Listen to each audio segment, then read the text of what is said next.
Good morning, everybody. Good Oh, morning, everybody. how's it going, Andrew? In Andrew world, everything's going pretty good. Yeah. Good. Oh, here Okay. we go. Welcome, everybody, to the Victoria Real Estate Show. It is Thursday, October 17th. We are talking today about what's the next best step for buyers and sellers at the end of the year now. We have a unique sort of, trifecta happening. So we have inflation rate down, we have 2 elections going on, and we're getting close to Christmas. So there's lots of opportunities here. We wanted to just chat with you about if you're a buyer or seller, what your potential steps are. Alrighty. And Right who on. are you? Okay. Let's dive in. Who am I? I ask that question every day. My name is Andrew Plank. I'm a realtor, etc. With the Vibe Real Estate Group, and I'm licensed with Royal LePage, and I've been doing this for 18 plus years, coming on 19 years. And Jane, am I the older brother, or are you the older sister in real estate? Well, I, from the oh, picture we're showing, you're definitely the older brother. uh-huh. Okay, wait a sec. Real estate number, you're 1784. I'm 1783, right? Or are you 1782? 3783. Oh, 37. Yeah. What are you? Uh, He's checking. 3782. I'm older. Those are our numbers in real estate. Okay. So, welcome everybody. If you like the show today, please give us a little like. And if you watched it, please put in hashtag watched. We'd like to know who's watching. And if you have any questions, please comment, ask us a question. We'd love to hear from you. Don't forget to subscribe to our YouTube channels and share this to somebody who may be of interest to you and to us in terms of real estate. Okay, let's start off. What's been going on the last 7 days, Andrew? Last 7 days, we've had 218 new listings go live, 132 pending, 102 price decreases, 3 price increases, 4 back on market, 151 transactions at Land Title Office, and 73 properties expired. So, seeing similar ratios to what we saw last week, although I guess price decreases are down. So we're at 60% compared to 61%. Definitely less listings coming on. So that's interesting to me. Of course, we're following a seasonal fluctuation with the market anyway. But yeah, so 60% list to sale ratio over the past week. That's over the greater Victoria area. Of course, for your neighborhood, we do have to give you more in-depth information. Okay, and then net unconditional sales for the month so far are 282. We're halfway through the month. That's compared to 407 in October 2023. So it'll be interesting to see if we make or surpass what happened last year. New listings were at 533 for the month. That's compared to 1,100 in October of 2023 and only, wow, 271 in October. Wait, last week. So we're getting up there. Active listings were at 3,220 total, and that is up from last year from 2,756. And It's it down though is, from last month. yeah, Oh no, sorry, it's down last from week. last week. Yeah. And that has to do with less listings, but more sales going on. So yeah. Yippee. Okay. And Jen sent us a note last night that the inflation rate's at 1.6%. We've been saying throughout the year they're been angling for 2%, and everybody who I hear chat about it, this is an imaginary goal, but the purpose of the goal is to decrease spending. So this is why they've made money so expensive, essentially. Everything's so expensive. that goal by going. We've been over that target for quite a while, or we were for quite a while, and that was why the interest rates kept rising. They were trying to cap and put pressure on people, downward pressure on people's spending, because the inflation rate was going up much more rapidly. Was 4% at the time? I don't know. It was, I don't remember, but it was definitely higher than the 2% target. Now we're under that 2% target, so people are overall, the people in the know and the markets are banking on a 0.5% interest rate drop from the Bank of Canada. That next announcement, we'll see if that actually comes to pass, but that's high probability of happening. It feels very abrupt all of a sudden, this interest rate drop. Well, yeah, I don't know. I mean, different factors, different metrics for reading it. Who I mean, knows? It'll inflation rate. be 2.5%, Sorry. and again, this is all. Yeah. So what's happening is we have an announcement next week on the 23rd, which is a week away, and they are expecting the drop to go 0.5. So that will really stimulate, we think, the market. We are also about to enter into our election. The advanced polling is already happening for British Columbia, and of course, we have the US election happening in November as well. Mhm. So Yeah. my thought is, as soon as we sort of have closure, provided somebody doesn't storm the White House, we'll see what happens. Um, and we have sort of like a firm grasp on what the next steps are, that Mhm. I think there'll be a big change in the market. What do you think? Well, I think that stability is always a good thing for people who are on the fence. And these big unknowns, like currently in BC, which direction is government going to go? Is it going to go more conservative or left or right sort of sided? And that's a big question. And the business decisions made based on that, some people may want to wait on. Are they going to have a job? Are they working already in government, and is their job semi-political, or could a change in government or the existing government make some changes there? What's going on in the States is also really going to impact a lot of people. It can really affect our economy. We go up and down with the US tide quite often, and the markets also are waiting to see what happens. So certainly once there's that clarity, I think it'll make a difference. But at the same time, waiting for that clarity means you might miss out on some opportunities.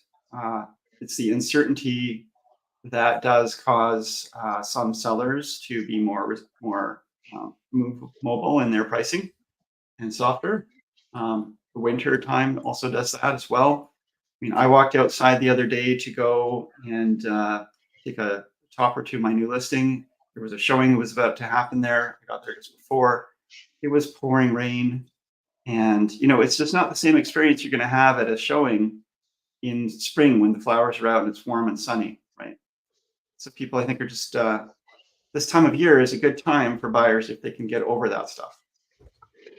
It's so funny you say that because I have a very, very bright top floor condo with big windows, and it was a rainy day, and the buyer said they felt the condo was dark.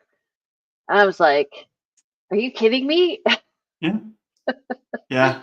It's just the funniest thing. But the thing is, when there's uncertainty, is I don't know where people get their clues from, but they go, oh, you know what? Maybe From I'm not us. going to.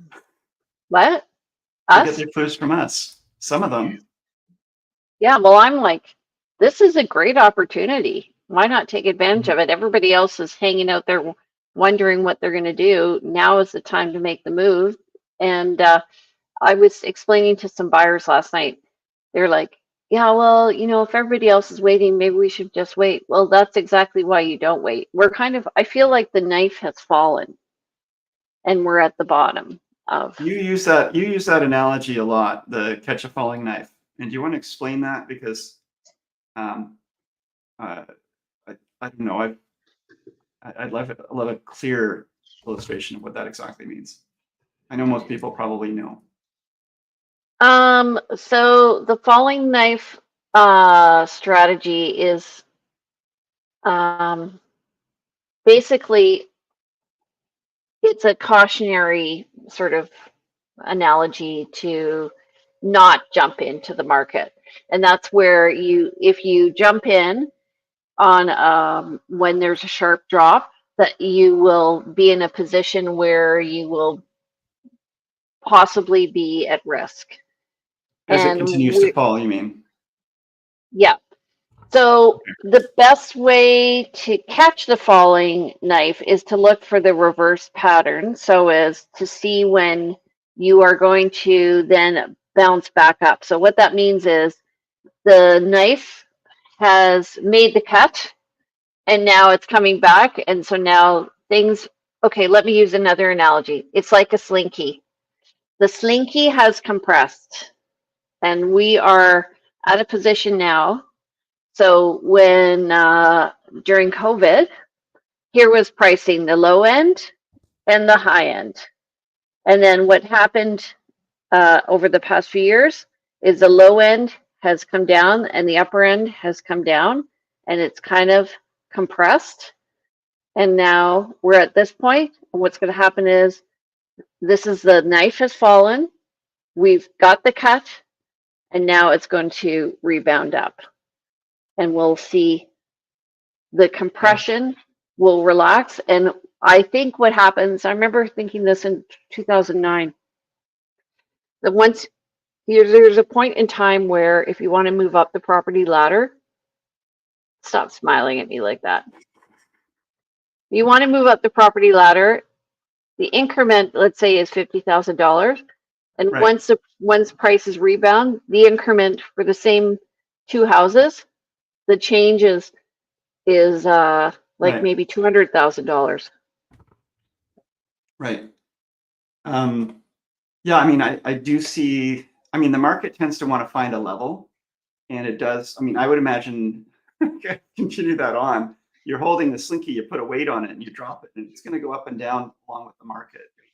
But I bring my hand up, and we're losing people, I'm sure.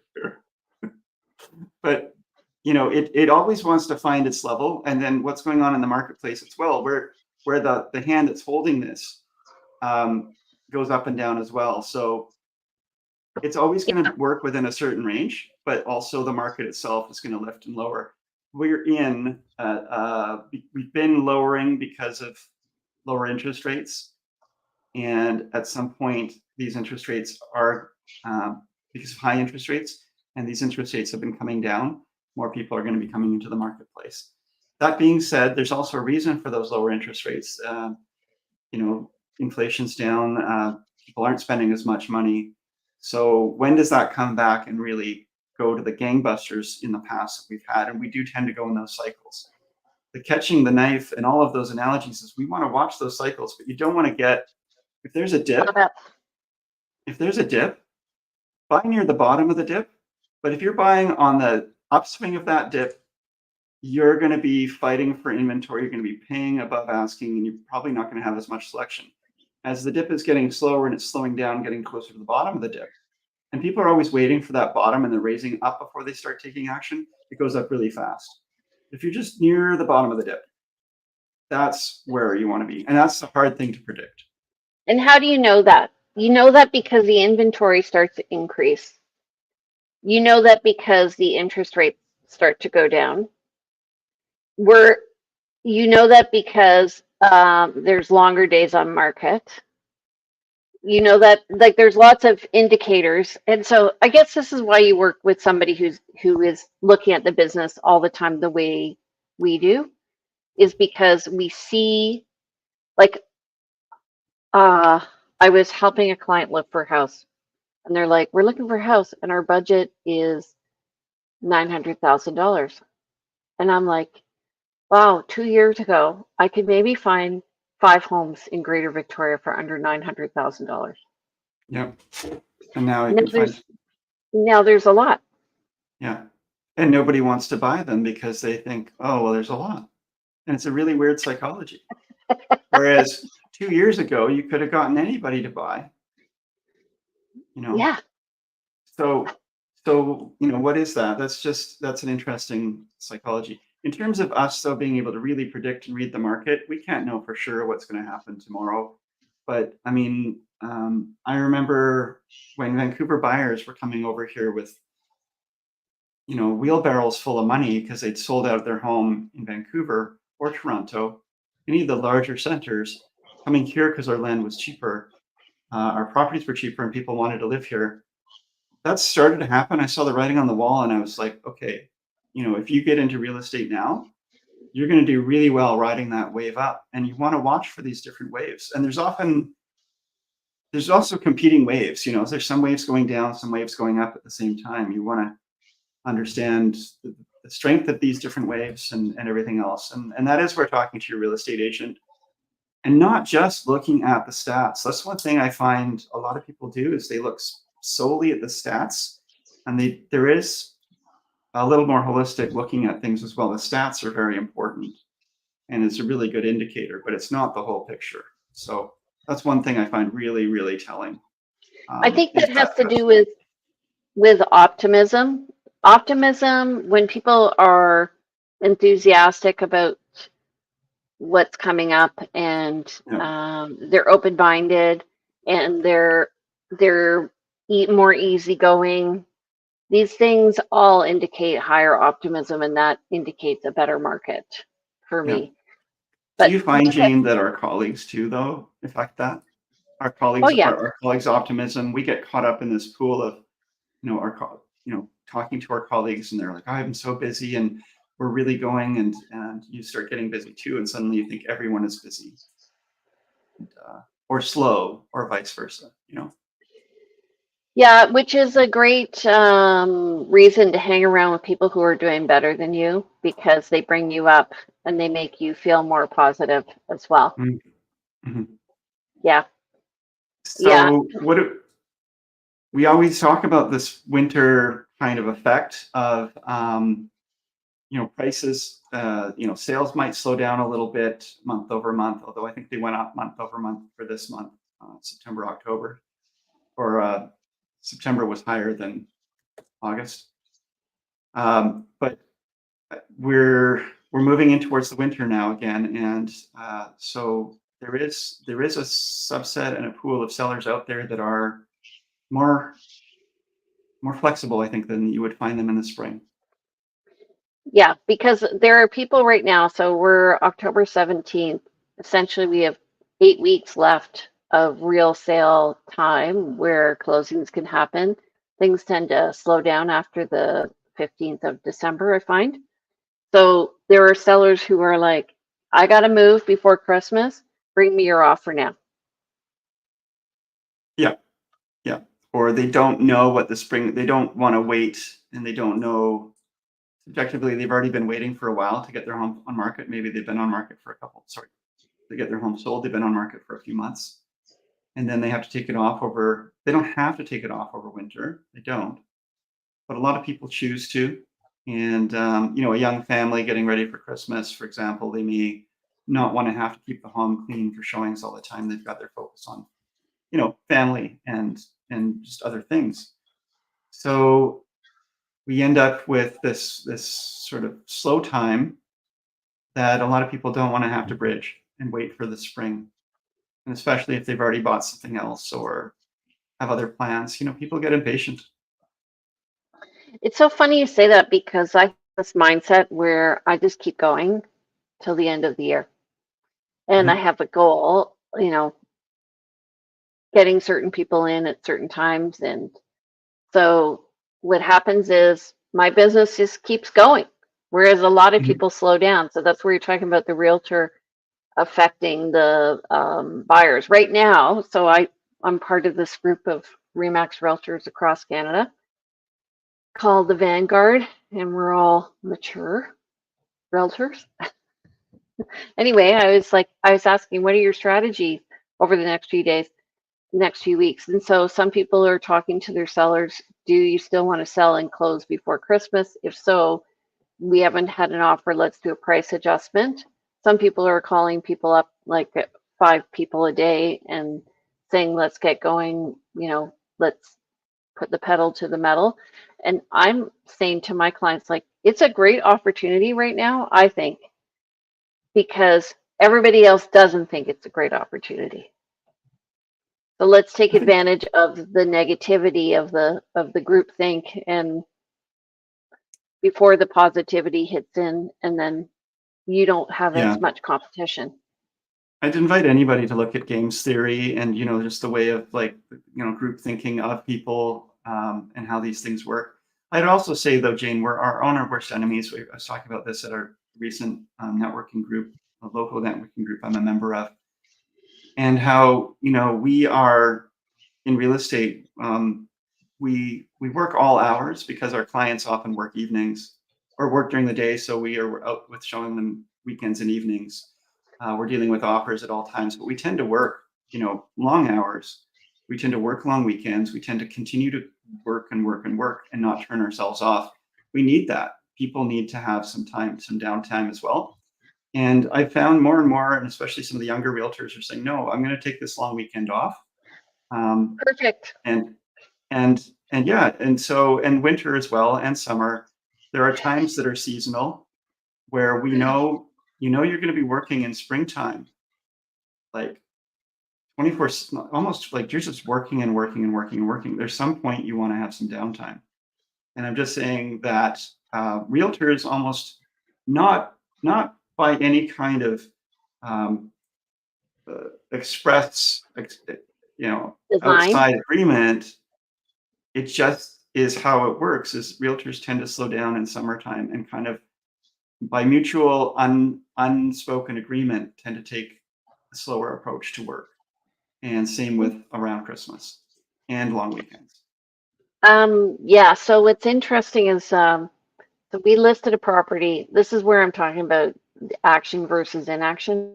We listed a property on the Oak Bay border last week, and we had people thinking about it, and I was getting all these messages. I'm thinking about it. I'm thinking about it. And I'm like, okay. And I'm thinking, great. Well, I'm just going to pull you all together when one person actually pulls the trigger and writes an offer.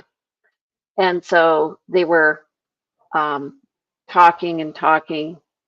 And then one person pulls the trigger. And now I go from one offer to three offers.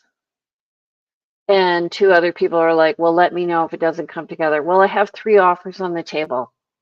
I don't know what that means. Mm-hmm. There are five elements to the offer. Price is one, dates are another, terms and conditions, deposit. Like we, if we just focus just on price, we're really limiting ourselves. We should be focusing on writing our best offer all the time. You are definitely not. Anyway, you're not going to get the house if you don't compete. But the whole I don't want to compete, it's not about price sometimes. Just saying. You mean the sale is not about price and you're not competing? I've seen multiple offers all under asking price. I've seen that. Um, Yeah. I question it. I think it's interesting, but I've seen that, and but again, the listing on a long weekend and sort of collecting, let's say, collecting interest.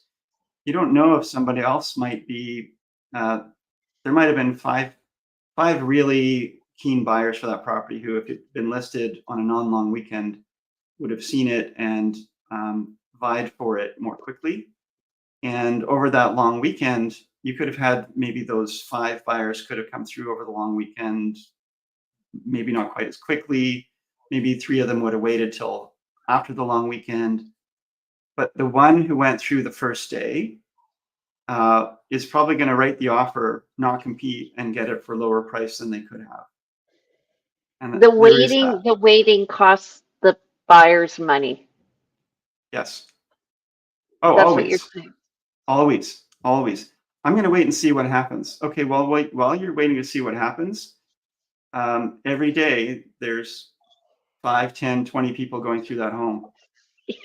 And other people start to collect who are saying, I'm going to wait and see what happens until it reaches a critical mass. And then finally one person takes action and everybody goes, oh, this place sounds like something so other people want, so I want it now too. Yes, which is It's why like, open it's just houses weird. work. Yeah, Yeah, it is. open houses are great for that because you have two people going, wait a minute, they like that house. They like that house. We should write an offer on it because I don't want them to have it. It's Very weird weird. because again, I work with a lot of people who say, I'm not going to make an emotional decision. This is all about the money, and it's got to be the area. It's got to have the right configuration. We've got our list. We're going to adhere to our list, and and then and again, you put the right home in front of them, and they say, well, we're going to have to think about it. And those people just don't tend to be the ones that win and get the properties, unfortunately. I think you need to have a little bit of emotionality in this, and allow yourself to. I know people don't want to get their hearts broken in a sense, like they get liking a home and they don't want to have to vie for it. They don't want to overpay. But I guess going back to the point of this kind of market right now, you have a lot more opportunity to not compete. You have a lot more opportunity to get a lower price than you've had for a while. You have a lot more opportunity to have selection in the marketplace. And yes, the market could go down and be lower in the spring, but it's the chances of it going up, I'd say, are higher. Yes, So if you agreed. want to, if you're looking to gamble with your money, just wait. But I think the better time is now, and that's not to say, because sellers are not going to just get capped at the knees when an offer comes in and say, when you say, well, if you don't sell now, you're not going to sell till spring. People still need to get what they're going to get, and I find it's harder to get prices. Prices come down much more slowly than they go up. So once they do start going up, they're going to go up much more quickly than people have been, I think, are ready for. That's an And interesting observation. It's true. they do, they go down much, much more slowly because the thing is, sellers remember what they paid for a place. They know what they need in order to move on to another place. And prices don't just, once the market, if the market quote crashes, it crashes because buyers stop coming to the table. But sellers don't just suddenly say, well, buyers aren't here, so we're going to drop our prices by $100,000.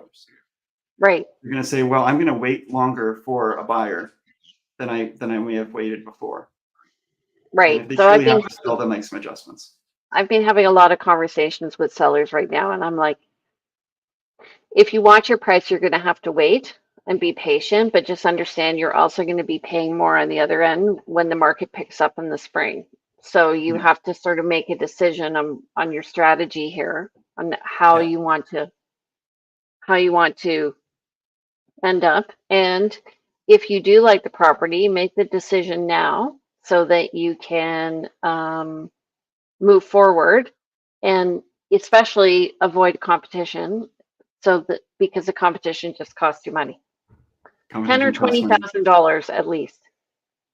Waiting costs money too. And there was a time where, I remember there was a time, early 2000s, when I bought my first home, trying to save up a down payment, and so frustrating as property values, not just property values went up faster than I could save for a down payment, but almost the 10%.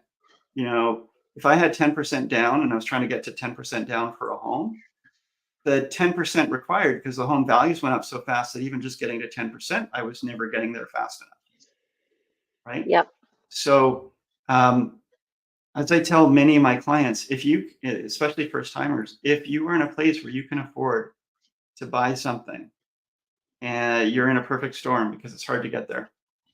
And so take Yep. advantage of that. Get into the property ladder, even if you're sacrificing not the best home that you wanted and so forth. It may not be that dream home that you've always wanted. It might be a starter condo, but at least it gets you going. Yeah. So it's interesting when I got into the market, it was Yeah, because I'd come from Toronto and the average house yeah, price in Toronto was 250 and it was for like a bungalow that you would find in Oak Bay sort of thing. And I yeah. was like, I came out to Victoria. I was a student, so I had been teaching for years, but I was a student at that point. And the average house price was 230,000 for a couple of acres in Machosen. And that's when I thought, okay, I got to get in now. And Yeah. so me on my measly salary, I was working in a co-op for government. And it's funny because my kids are like, "You're so lucky." I only moved into my own house 12 years ago. We bought as investors and then And rented. used the equity. Yeah, Right. because Right. and we didn't hesitate. I think one And thing the you said, which I want to, I mean, I don't want to diminish what you're saying because I think it's really important, but I also want to highlight something you said, which was uh, you came from another center. You came from Ontario, and I think a lot of we Victorians get really Victoria centric, and we see with a very blinded vision as to what's happening. And people come from other centers and go, what a beautiful place. And the pricing is actually pretty good. And I don't mind this commute from a Chosen or Souk or Cobble Hill to be able to live in this environment, this this culture, this environment, this access to recreation, this country. People don't necessarily see it when we've been living in it. We start to take it for granted, and we also don't really see what others with a fresh set of eyes see as to, oh, this is actually this particular area that for me, it maybe wouldn't have been on my radar as a local, looks like a really great place to be. to And you saw me, to Machosen. me, it's so obvious. So two things. One is that speaks to the point of really keeping up to date with people who aren't in your local area so that you understand what's going on in other markets and talking to them about pricing and seeing what the trends are because they right now it's heating up in White Rock, by the way. So that says Okay. to me when it's starting to heat up on the mainland that it's going to heat up on the island after. We're kind of a secondary market to them, but also just seeing like what the trend is. So Alberta has had a really hot year and multiple offers, and I have a friend there asking me, how do you deal with multiple offers? How do you win those? We haven't seen a lot of multiple offers here in Victoria in a long time. I mean, if our group we've been pricing our properties where we think right where the market value is, and that's been a good thing for our clients, but I wouldn't say it's the norm. It's it's interesting to see where like the perspective of other agents will give you perspective. It also speaks to traveling yourself as a person around the world, checking out real estate and other places, and just understanding exactly what you're saying. Like, what are the characteristics of Victoria that make it such a great place to live, and Mhm. uh, how are we represented compared to elsewhere in the world? So when I go Mhm. back to Toronto and I check out real estate there, or I go to Kingston and I see, they have dumpy homes in the annex where I went to school. They call it the ghetto for 770,000. Mhm. Um, anyway, all that is interesting to me. So Yeah. because when I come back, I go, okay, you know what? We're doing well here. And the whole travel thing, I will never forget how painful it was to travel in Toronto. An hour and a half one way, for Yeah. sure. Yeah. And So, people do come here and think, oh, an hour and a half in Toronto, so 45 minutes isn't a big deal in Victoria. And then they get here, and again, they get Victoria blinders. They suddenly start wearing the Victoria sunglasses and say, oh, that 45 minutes, that's way too long. It's half what they had in Toronto. And they were super happy with that. But they get here and they're like, no, no, no, I don't want that anymore. I want 20 minutes max, 15 ideally. Actually, I want the village. I want to have a village next door to me and work from home. So, yeah. And that's what you get. okay. I think the world's changing. I know we got to get going. The world's changing though, and the way that people work is changing. A lot more people want to work from home, and yet they still want access to amenities. So Victoria's got a nice mix of that, and Vancouver Island has a nice mix of that. Right. And so we just want to say, both Andrew and I, we work very similarly and completely differently. Very differently. So if you want to search for properties online, you do not have to leave your home. You can search via Andrew's portal or my portal, and we can help get you started. And if you want, message Andrew. If you want to work with him, message me. If you want to work with me, and we can get you going. And let's take advantage of this market, people. There you go. Okay. Well, and I've got some listings that just went live yesterday, and already getting some good activity. So, and then we've got listings that are sitting, and it's a balancing act, and it's a really, really weird market out there. Some things are just gone. But we'd love to talk to you guys, and I really appreciate your time. Thanks everybody for watching. And I should actually get going and continue on with this stuff. Jane, did you want to talk about any of your needs or wants? I'm going to skip that for today. No, it's okay. Our new listing just sold. We're relisting our East Saanich property for $824,900. If anybody's interested, it's a townhome with a legal suite, so that's coming out today. Oh, that's an interesting one. Oh. Andrew, how do people reach you? Yeah, give me a call. I'm at 250-360-6106, or email me info@andrewplank.com, and I'm on Instagram under Plank Andrew. And there's the website as well with lots of tips and tools. But yeah, just reach out. Thanks so much. Jane? Okay, if people want to reach me, Boyan is my new fan. He's an old friend of mine who's we just caught up on Facebook. So good to hear from you, Boyan. My name is Jane Johnston. My number is 250-744-0775. You can reach me at briarhillgroup@gmail.com. My website, briarhillgroup.com, and you can check us out. Our website's working, victoriarealestateshow.com. We are going to be revamping it.